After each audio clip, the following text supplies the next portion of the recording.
Le ministre des Sports et des Loisirs, François-Albert Amichia, au nom du gouvernement ivoirien, a apporté son soutien à la famille de Priva Eric Dié, décédé le mercredi 6 juin suite à une chute lors d'un match entre amis à l'INJS. Il a annoncé dans le même temps que le gouvernement prendra en charge toutes les dépenses financières des funérailles. Le gouvernement prend les obsèques de notre jeune fils, de notre frère, en charge.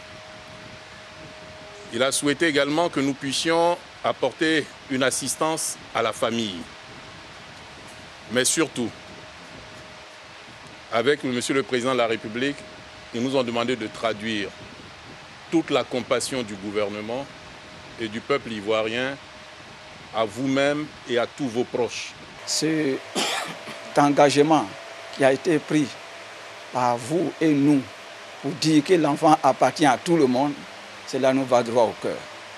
Je profite l'occasion aussi pour saluer ses amis qui n'ont cessé de venir ici nous saluer et qui ont cherché même aussi à sauver sa vie, mais qui n'ont pas pu.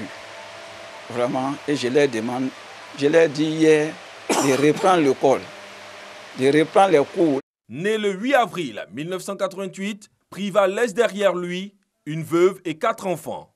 Ce jeune homme, âgé de 30 ans seulement, était en fin d'année de licence 3 et devrait sortir professeur d'éducation sportive et physique en 2019. Mais la mort l'a arraché de manière tragique à sa famille, à ses amis et connaissances. Son enterrement est prévu pour le 8 juillet. Pour l'heure, le ministre exhorte les étudiants à reprendre les cours le plus tôt possible. Toute la nuit, les sapeurs-pompiers militaires ont tenté de soustraire des gravats des survivants de l'immeuble en construction qui s'est effondré en fin de matinée mercredi. Pour des raisons de sécurité, les recherches ont été interrompues à 2 h du matin pour reprendre des heures plus tard. Le bilan est passé à 4 morts ce jeudi. Rapidement, on a pris des dispositions, on a décidé d'une manœuvre. L'objectif de la manœuvre, c'est de retrouver le maximum de survivants. Les parents des victimes gardent espoir. Je tiens vraiment à féliciter les sapeurs-pompiers militaires. Ça, ils ont fait un travail remarquable. C'est vrai que mon frère est englouti dans ce bâtiment. Ça me fait mal, mais ils ont réussi à sortir d'autres. La vie, c'est Dieu qui donne la vie, donc j'ai encore espoir. Et je suis convaincu que mon frère sortira de là vivant et nous allons bénir le nom de notre Seigneur. Le maire de la commune appelle au calme et à la discipline les jeunes gens venus volontairement prêter main forte au secours. Je pleure avec vous. Mais gardons notre calme pour que ceux qui sont venus nous aider nous aident. La situation, vous la constatez avec moi, elle est très difficile. Mais dans le désordre, on ne pourra rien faire. Ils sont venus nous aider.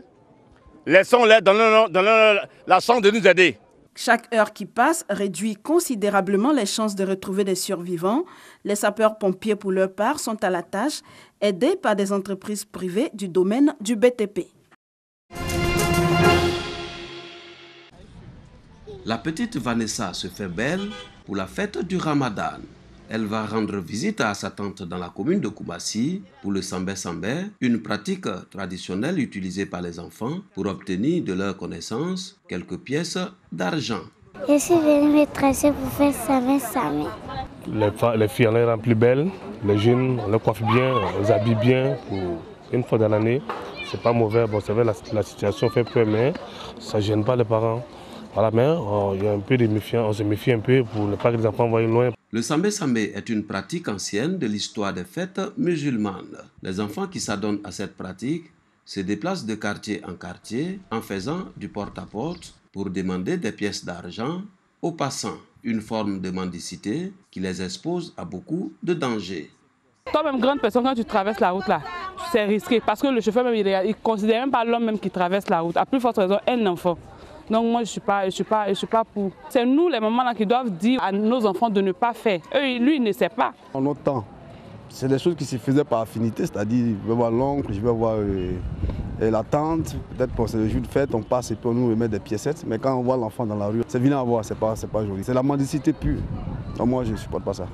En 2018, plusieurs enfants ont été victimes des enlèvements et de crimes rituels en Côte d'Ivoire. À l'occasion de la célébration de la fête du Ramadan, les parents doivent éviter de laisser les enfants de moins de 10 ans jouer seuls sans surveillance, même devant la porte, dans le couloir ou avec les autres enfants du voisinage. La pratique du sambé-sambé devra également être interdite aux enfants de moins de 10 ans.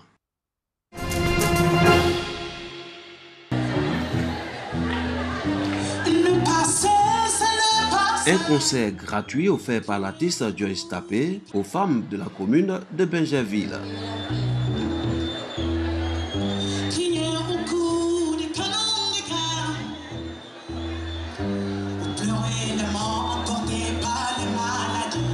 À travers ce concert, l'artiste Joyce Tapé donne le ton du parcours Blue, une caravane dédiée aux enfants de Côte d'Ivoire en vue de leur faire connaître la culture africaine. Pour les initiateurs de la caravane du parcours Blue, la culture est la base fondamentale dans l'éducation des enfants. Montre le live, nos cultures, échanger un peu avec nos mamans qui sont là. Que nos enfants continuent d'aller à l'école ici en Afrique. S'ils ont envie d'avoir des diplômes européens et qu'ils passent par le cycle normal, avoir des bourses d'État pour partir en Europe faire leurs études. On veut un monde meilleur, un monde où il y a la paix. Bingerville est la commune choisie pour le démarrage de la caravane du parcours Blue qui va sillonner plusieurs localités de Côte d'Ivoire. Pour le premier magistrat de Bingerville, c'est une véritable opportunité. Le développement repose sur la culture et la tradition. Et nous avons voulu accompagner Joyce Tapé en la présentant aux femmes de Bingerville. Plusieurs associations de femmes présentes à la cérémonie ont reçu de nombreux dons offerts par le maire de Bingerville en guise de reconnaissance pour leur engagement dans toutes les activités socio-économiques de la ville.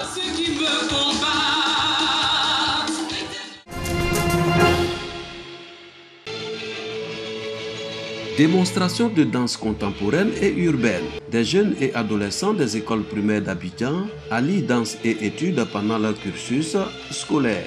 Ils sont encadrés par Firmin Aoussi, danseur chorégraphe, initiateur de la danse et enseignement moderne, Lumière et Gloire. Un projet culturel qui permet aux enfants de s'épanouir à travers la danse et surtout de vaincre le stress et la timidité. Une cohésion, une harmonie, une symbiose entre elles-mêmes. Parce que quand on a un état d'esprit ouvert, on n'a que de bons rendements à l'école. L'interprétation et la création en danse ont permis aux apprenants d'avoir un esprit ouvert et d'établir une pratique physique saine. La danse m'apporte une meilleure posture et elle me permet d'avoir de meilleures notes en gymnastique. Je rêve de devenir une danseuse étoile et j'aimerais bien continuer la danse. J'adore la danse parce que dans la famille, nous savons tous danser. La danse m'apporte de la souplesse, de la concentration. Pour les parents des apprenants, la pratique de la danse a permis à leurs enfants de développer un esprit d'analyse et de synthèse. J'ai ma fille qui fait, je dirais, le ballet. On découvre qu'elle a un nouvel équilibre à la maison. On voit qu'elle aime ça. Et vous savez, quand un enfant aime quelque chose, il faut l'encourager. Quand ils vont à l'école et qu'ils font l'entraînement, on n'est pas là-bas. Donc quand ils rentrent, on nous montre un peu les pas, tout ça, mais on ne s'attend pas à avoir un tel résultat et c'est vraiment très beau.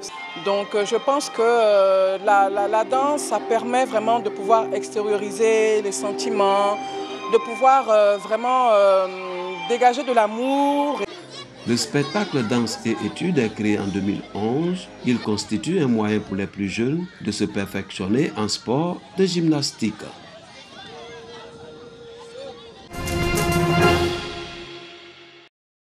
C'est parti pour le Mondial 2018. La Russie a enfin donné le coup d'envoi de la grand-messe de football mondial. Mais avant la célébration de cette compétition majeure, le public a eu droit à la traditionnelle cérémonie d'ouverture. Un spectacle court mais riche en émotions. Durant une demi-heure, plusieurs danseurs et chanteurs avec à la clé la star anglaise Robbie Williams et la chanteuse russe Aïda Garifouline ont tous deux fait vibrer le stade Louis-Njiki devant 80 000 spectateurs.